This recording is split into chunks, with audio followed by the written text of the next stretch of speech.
মৰমৰ ছাত্ৰ ছাত্ৰীসকল, এই নোটটো নিশ্চয় তোমালোকে চবেই লিখি লৈছা। মই তোমালোকক দিছিলোঁ লিখিব। এতিয়া মই কৈ আছিলোঁ যে বাক্য এটা চেণ্টেঞ্চ এটাৰ বিগিনিং সদায় কেপিটেল লেটাৰেৰে হয়, কিন্তু এণ্ডটো বাক্যটোৰ শেষটো কেতিয়াবা ফুল ষ্টপ, যিটো তোমালোকে চবেই জানা। বাক্য এটা শেষটো ফুল ষ্টপ হয়, কিন্তু সকলো বাক্যৰে ফুল ষ্টপ নহয়। বাক্যটো টাইপছৰ ওপৰত ডিপেণ্ড কৰি, সি কেনেকুৱা ধৰণৰ বাক্য সেইটোৰ ওপৰত ডিপেণ্ড কৰি কেতিয়াবা এক্সক্লেমেশ্যন মাৰ্ক, এইটো এক্সক্লেমেশ্যন মাৰ্ক বুলি কয়। এডাল দাড়ি নিচিনা, অসমীয়াত যে বাক্যৰ শেষত দাড়ি দিয়া, সেই দাড়িৰ নিচিনা তলফালে এটা ফুল ষ্টপৰ নিচিনা, এইটো এক্সক্লেমেশ্যন মাৰ্ক। এতিয়া এই এক্সক্লেমেশ্যন মাৰ্কটো আমি কেনেকুৱা চেণ্টেঞ্চত ইউজ কৰিম? এক্সক্লেমেটৰী চেণ্টেঞ্চত ইউজ কৰিম। এতিয়া এক্সক্লেমেটৰী চেণ্টেঞ্চ কি সেইটো মই তোমালোকক বুজাই আছোঁ।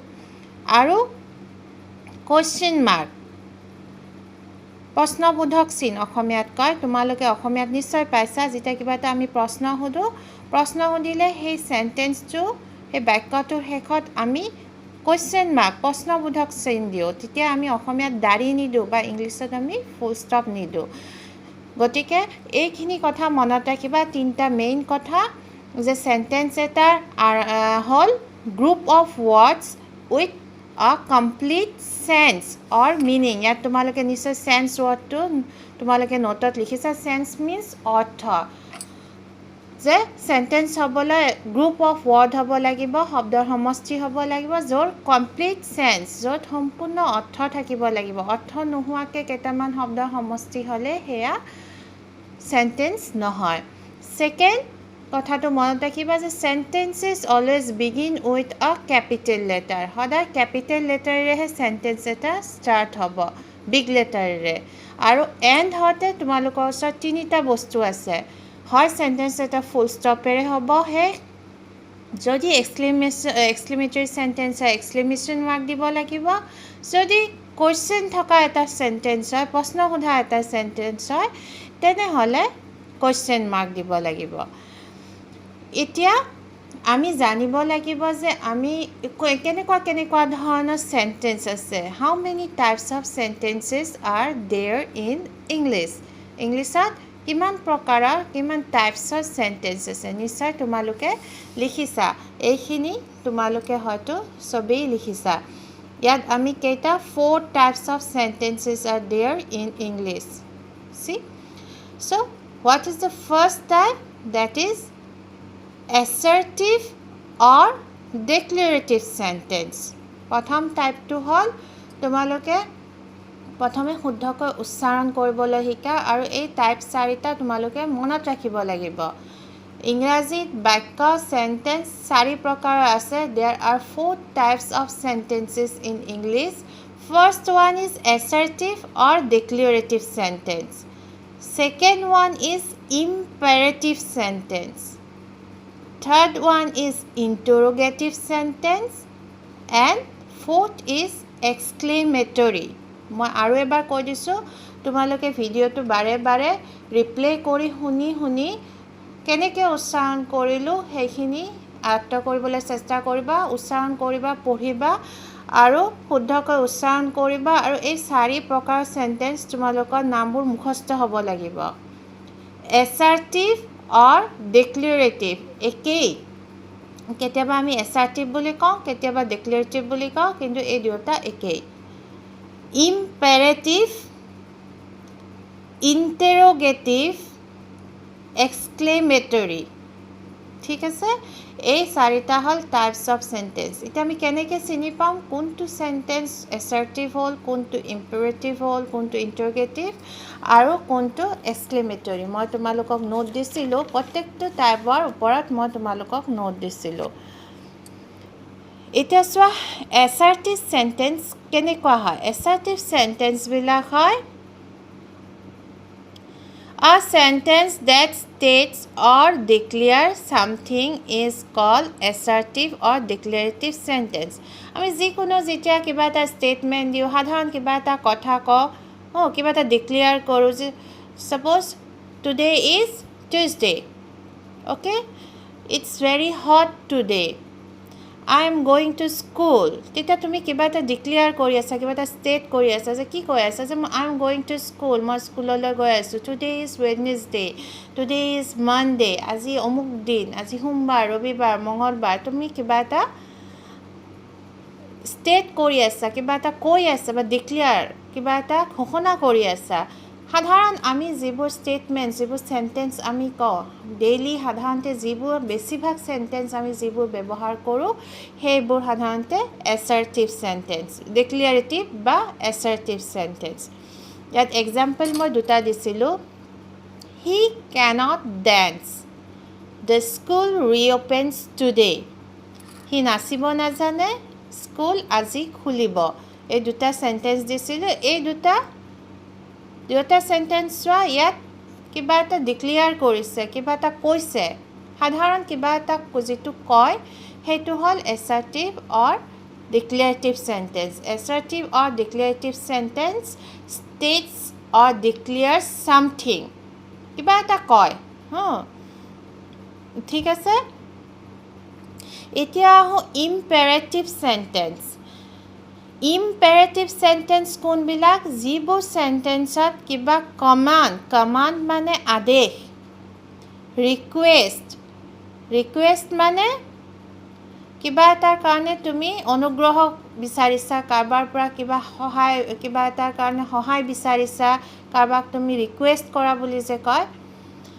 ডিজায়াৰ, তোমালোকৰ ইচ্ছা। গতিকে কমাণ্ড, আদেশ, ৰিকুৱেষ্ট, অনুৰোধ আৰু ডিজায়াৰ, ইচ্ছা প্ৰকাশ কৰিছে যে মই যদি চৰাই হ'ব পাৰিলোঁ হয়, মই যদি আমেৰিকাত যাব পাৰিলোঁ হয়। কমাণ্ড, আদেশ যে কেনেকুৱা, যে দৰ্জাখন বন্ধ কৰা, শ্বাট দ্য ড'ৰ, কাম কুইকলি। কাৰোবাক তুমি কমাণ্ড দিছা, আদেশ দিছা যে এইটো কৰা, সেইটো কৰা, বহা, থিয় হোৱা, উঠা। এইবিলাক হ'ল কমাণ্ড, আদেশ। তাৰপিছত ৰিকুৱেষ্ট, যেতিয়া আমি কাৰোবাক প্লিজ শব্দটো সাধাৰণতে যেতিয়া আমি ৰিকুৱেষ্ট কৰোঁ, প্লিজ শব্দটো ব্যৱহাৰ হয়। আমি কওঁ can you give me a pen please, আমি কওঁ যে মোক এটা কলম দিবা নেকি। যেতিয়া আমি প্লিজ শব্দটো ব্যৱহাৰ কৰোঁ সাধাৰণতে সেইটো ৰিকুৱেষ্ট বুজায়, আমি কাৰোবাক অনুৰোধ কৰিছোঁ। আৰু ডিজায়াৰ এইমাত্ৰ ক'লোঁ আমাৰ ইচ্ছা, ইমান গৰম পৰিছে, আইচক্ৰীম যদি খাব পালোঁহেঁতেন, হয়নে নহয়? চ' সেইটো হ'ল ডিজায়াৰ। চ' যিবোৰ চেণ্টেঞ্চে আদেশ, অনুৰোধ আৰু ইচ্ছা প্ৰকাশ কৰে সেই চেণ্টেঞ্চবিলাকক ইম্পেৰেটিভ চেণ্টেঞ্চ বুলি কয়। অ'কে, চ' নেক্সট তোমালোকক মই কেইটামান এক্সাম্পল দিছিলোঁ ইম্পেৰেটিভ চেণ্টেঞ্চৰ। Please give me a glass of water. ইয়াত প্লিজ শব্দটো তোমালোকে নিশ্চয় দেখা পাইছা। এগিলাচ পানী দিবলৈ অনুৰোধ কৰিছে, সেইটো কি? ৰিকুৱেষ্ট। প্লিজ ৰিকুৱেষ্ট হৈছে, হয়নে? চ' এইটো এটা imperative sentence. Do your work properly. Order দিছা, কমাণ্ড দিছা, কমাণ্ড বা অৰ্ডাৰ একেই কথা। কাৰোবাক অৰ্ডাৰ দিছা, কমাণ্ড দিছা যে কামখিনি ভালকৈ কৰা, ভাল হোৱা নাই কামখিনি, ভালকৈ কৰা। সেইটোত তোমাৰ এটা কমাণ্ডিং টোন ওলাইছে, তুমি কাৰোবাক আদেশ দিয়া, তেতিয়া সেইটো ইম্পেৰেটিভ হ'ব।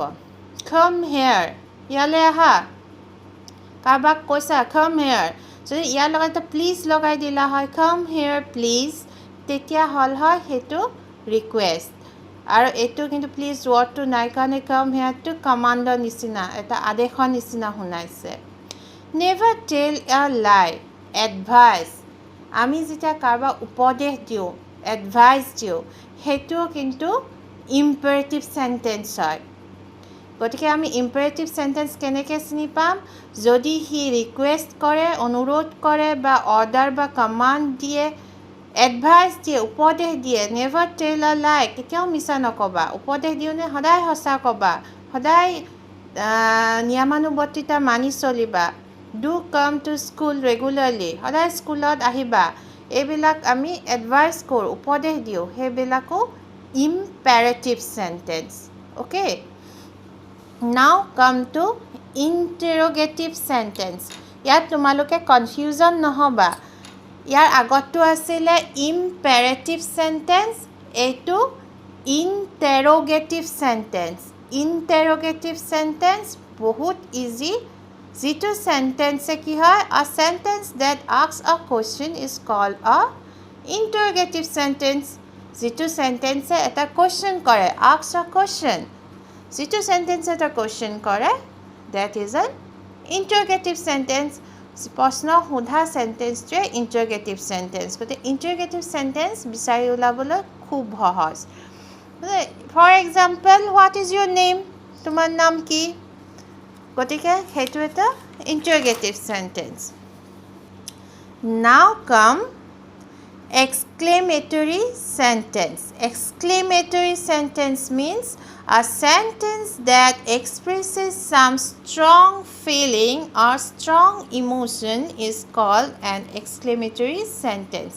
যিবোৰ চেণ্টেন্সৰ পৰা আমাৰ এটা খুব ষ্ট্ৰং খুব শক্তিশালী ইমোশ্যন আবেগ এটা প্ৰকাশ পায় আমাৰ ইচ্ছা বা আবেগ খুব ষ্ট্ৰং ইচ্ছা বা আবেগ প্ৰকাশ পায় সেইবিলাকক এক্সক্লেমেটৰী চেণ্টেন্স বুলি কয় এতিয়া তোমালোকে এক্সাম্পল চালে তোমালোকৰ ক্লিয়াৰ হ'ব what a beautiful dress it is আমি যে কেতিয়াবা কওঁ নহয় ৱাও ইমান ধুনীয়া ড্ৰেছ পিন্ধিছা what a beautiful dress it is ইমান ধুনীয়া ড্ৰেছ পিন্ধিছা আমি তাত আমাৰ এটা কি আমি ৱাও বুলি কওঁ আমি অবাক হৈছোঁ এই যে ৱাও বুলি কৈছোঁ তোমালোকে ইয়াৰ আগতো পাৰ্টছ অফ স্পীচত এক্সক্লেমেটৰী ৱৰ্ডবিলাক পাইছা ৱাও ব্ৰভো এলাছ এইবোৰ তোমালোকে পাইছা সেইবিলাক এক্সক্লেমেটৰী ৱৰ্ড আছিলে য'ত তোমালোকৰ এটা ষ্ট্ৰং ইমোশ্যন ওলাইছিলে এতিয়া ছেইম একেই কথা সেই এক্সক্লেমেটৰী ৱৰ্ডত কিছুমান ৱৰ্ড আছিলে এতিয়া এইবিলাক চেণ্টেন্স য'ত তোমালোকৰ হঠাৎ হোৱা ছাডেন ষ্ট্ৰং ইমোশ্যন এটা ওলাই যায় হাউ মেলোডিয়াছলি she sings ইমান সুন্দৰকৈ ইমান ধুনীয়াকৈ তাই গাইছে শুনিব ভাল লাগিছে ইয়াত এটা কি আনন্দ প্ৰকাশ কৰিছে সেইটো হ'ল ফিলিং সুখ দুখ ছেডনেছ হেপিনেছ ৱণ্ডাৰনেছ এইবিলাক চব কি হয় ফিলিং হয় ষ্ট্ৰং ইমোশ্যনছ হয় আৰু যিবোৰ চেণ্টেন্সে ইমোশ্যন প্ৰকাশ কৰে সেইবিলাক হ'ল এক্সক্লেমেটৰী চেণ্টেন্সেছ সাধাৰণতে এক্সক্লেমেটৰী চেণ্টেন্সৰ আগত কেতিয়াবা এক্সক্লেমেটৰী ৱৰ্ডছো দিয়া থাকে আৰু এক্সক্লেমেটৰী চেণ্টেন্সবিলাক তোমালোকে কেনেকৈ চিনি পাবা সদায় এক্সক্লেমেটৰী চেণ্টেন্সৰ এণ্ডিঙত এক্সক্লেমেশ্যন মাৰ্কছ থাকে এইটো দেখিছা ন exclamation marks this is called exclamation mark আৰু যিবোৰ চেণ্টেন্সত দেখিবা এক্সক্লেমেশ্যন মাৰ্কছ আছে তোমালোকে গম পাবা সেই চেণ্টেন্সবিলাক দিজ আৰ এক্সক্লেমেটৰী চেণ্টেন্সেছ ঠিক আছে চ' এতিয়ালৈকে আমি কি পালোঁ we got 4 types of sentences আমি 4 প্ৰকাৰৰ চেণ্টেন্স পালোঁ এছাৰ্টিভ অৰ ডিক্লেৰেটিভ চেণ্টেন্স যিবোৰ চেণ্টেন্সত আমি কোনো এটা সাধাৰণতে এটা ষ্টেটমেণ্ট দিওঁ বা কিবা এটা ডিক্লেয়াৰ কৰোঁ সাধাৰণতে আমি যিখিনি কওঁ য'ত শেষত ফুল ষ্টপ এটা থাকে সেইবোৰ হ'ল এছাৰ্টিভ বা ডিক্লেৰেটিভ চেণ্টেন্স ইম্পেৰেটিভ চেণ্টেন্সৰো পিছফালে ফুল ষ্টপে তোমালোকে দেখা পাবা কিন্তু আমি এটা ইম্পেৰেটিভ চেণ্টেন্স কেনেকৈ চিনি পাম যেতিয়া চেণ্টেন্সটোৰ অৰ্থটোত কি প্ৰকাশ হ'ব কিবা আদেশ দিছে কিবা অনুৰোধ কৰিছে কিবা উপদেশ দিছে বা কিবা এটা ইচ্ছা প্ৰকাশ উইচ এটা প্ৰকাশ কৰিছে যদি সেনেকুৱা কিবা প্ৰকাশ পায় সেইটো ইম্পেৰেটিভ চেণ্টেন্স হ'ব ইম্পেৰেটিভ চেণ্টেন্সটো সেইকাৰণে অকণমান মনোযোগ দি চাবা কি বস্তু আছে আদেশ আছে অনুৰোধ আছে ইচ্ছা আছে আৰু উপদেশ আছে এই 4টা য'ত যিটো চেণ্টেন্সত তাৰে যিকোনো এটাও যদি তোমালোকে পোৱা তেনেহ'লে সেইটো আৰু ডিক্লেৰেটিভ চেণ্টেন্স নহয় সেইটো হ'ব ইম্পেৰেটিভ চেণ্টেন্স ইণ্টাৰগেটিভ চেণ্টেন্সটো একেবাৰে বিচাৰি ওলাবলৈ সহজ লাষ্টত এটা কুৱেশ্যন মাৰ্ক থাকে প্ৰশ্নবোধক চিন থাকে আৰু সেই চেণ্টেন্সটো এটা কুৱেশ্যন হয় তোমালোকে পাঠবিলাকৰ শেষত যিমান কম্প্ৰিহেনশ্যন চেক কুৱেশ্যন পোৱা সব প্ৰশ্নবিলাক যে আমি শেষত যে প্ৰশ্ন উত্তৰবোৰ কৰোঁ সেইবোৰ সব interrogative sentence okay so' finally exclamatory sentence মই অলপ আগতে ক'লোঁ যে exclamatory sentence that expresses sudden emotion মনত হঠাৎ হোৱা আৱেগ যিটো চেণ্টেন্সে প্ৰকাশ কৰে সেইটোৱে হ'ল এক্সক্লেমেটৰী চেণ্টেন্স আৰু এক্সক্লেমেটৰী চেণ্টেন্স চিনি পাবলৈ সহজ বিকজ এক্সক্লেমেটৰী চেণ্টেন্সৰ শেষত এটা এক্সক্লেমেশ্যন মাৰ্কছ থাকে okay so these are the 4 types of sentences that we have in English আৰু ইয়াৰ পিছত মই তোমালোকক হোমৱৰ্ক দিম types of sentence ওপৰত হোমৱৰ্ক দিম য'ত মই কেইটামান sentence তোমালোকক দিম and you have to find out whether it is assertive sentence or imperative or interrogative or exclamatory sentence কি ধৰণৰ sentence হয় তোমালোকে sentenceটো পঢ়ি দেখি বুজি চিনি পাব লাগিব তাৰ ওপৰত মই হোমৱৰ্ক দিম আৰু হোমৱৰ্কখিনি তোমালোকে মোক কৰি ফটো উঠাই মোক পঠাই দিবা সো আজিলৈ ইয়াতে মই সামৰিছোঁ ভালকে থাকিবা আৰু পঢ়া শুনা কৰিবা